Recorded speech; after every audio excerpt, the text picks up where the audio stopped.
We continue learning Sharei Teshuva by Rabeinu Yona. We are on the 10th page in the art scroll, Rabeinu Yona's, in which Rabeinu Yona continues the theme from yesterday, that you know of the safe haven, you know of the place to run for Teshuva, and you do not. So yesterday he taught us that means that one is not afraid of the wrath, Rahman al-Islam, that could come from his Aveira.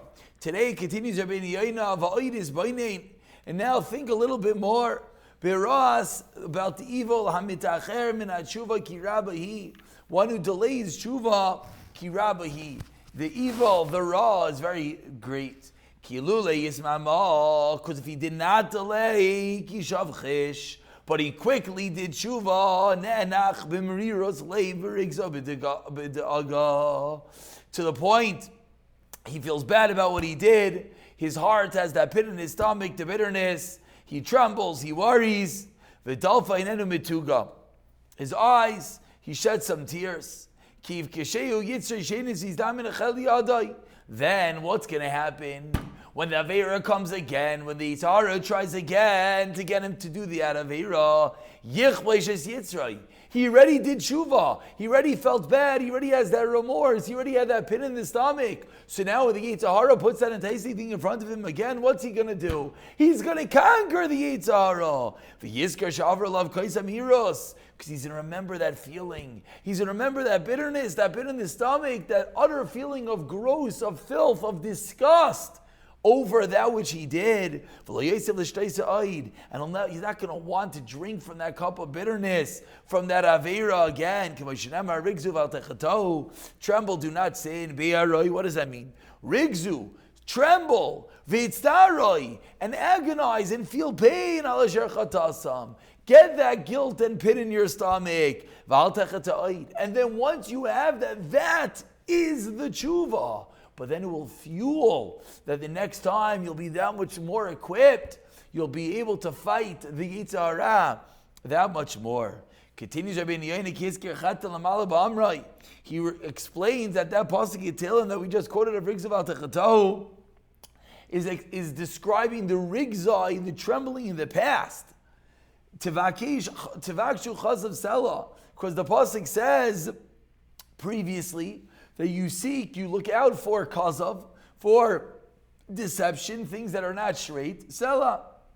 Then the pasuk says you're shaking and do not do an aveira. So what do we see? We see that if you did tivakshu, if you did a deception, if you did something wrong, and then what happened? You were rigzu, you now trembled over that which you did, then al techatu, then you will not do the aveira. And the proof to this is that the Tilim, Tavan HaMelech uses the word rigzai, tremble, which comes from the pasuk in Bereshis. Do not become tirgizu, do not become agitated on the road. V'sachte argaz, and argaz in Chavakuk means you shuddered. And these are terms that refer to the tsar, the pain of the items in the past, and over the present situation that you're in due to your actions from the past. And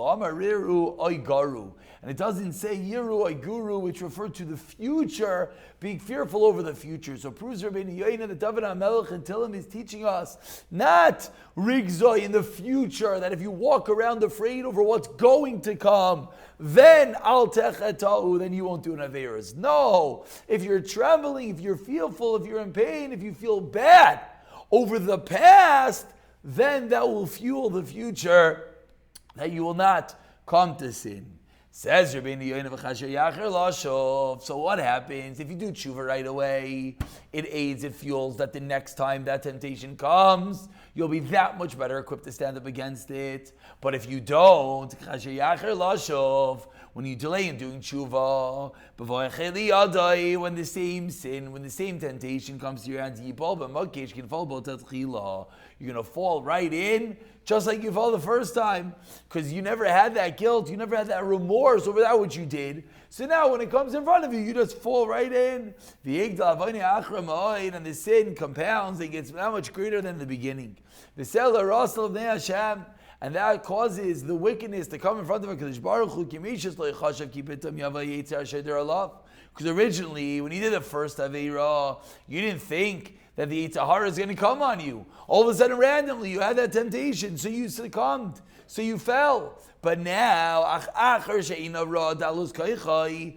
that you saw that you're not so strong, now that you realize that when that temptation presents itself, you succumb. Now that you have the understanding that you shouldn't look there, you shouldn't go there, you shouldn't put yourself in that situation. And you realize how powerful the Yetzer Hara is, and it's stronger than you. So once you have that realization, which means after you do that sin, you have to realize, 1 second, I'm exposed to danger. I'm possibly going to fall again. And then what should you have done? And you should have increased and created strategies to ensure that you're not going to fall again. To save for the next time the Yetzer Hara comes upon you and be protected from the Yetzer Hara's schemes and offenses against you. And it concludes Rabeinu Yona for today. V'amar Shlomo Alav Hashalom, says Shlomo Melech in Mishlei, Kikelev shaval keoi, like a dog that returns and laps up its own vomit. Kisil shoyna bivaltoi. A fool repeats his foolishness. You did something wrong. You threw up, and now you're going to go lick up that throw up. A dog eats disgusting things. And then he throws it up. And then what happens? The throw up is even more repulsive than that garbage that he ate the first time. And yet, what does the dog do? He goes back to eat them. So too is the ksil, is the fool, is he who does not do tshuva. He does something disgusting. But when he repeats it, it's that much worse. As we have explained, so we have to realize the power of the Yetzer Hara. The realization that if we don't work on it, if we don't try to have that remorse, we're going to succumb again. No one will want to be that dog licking up its own vomit.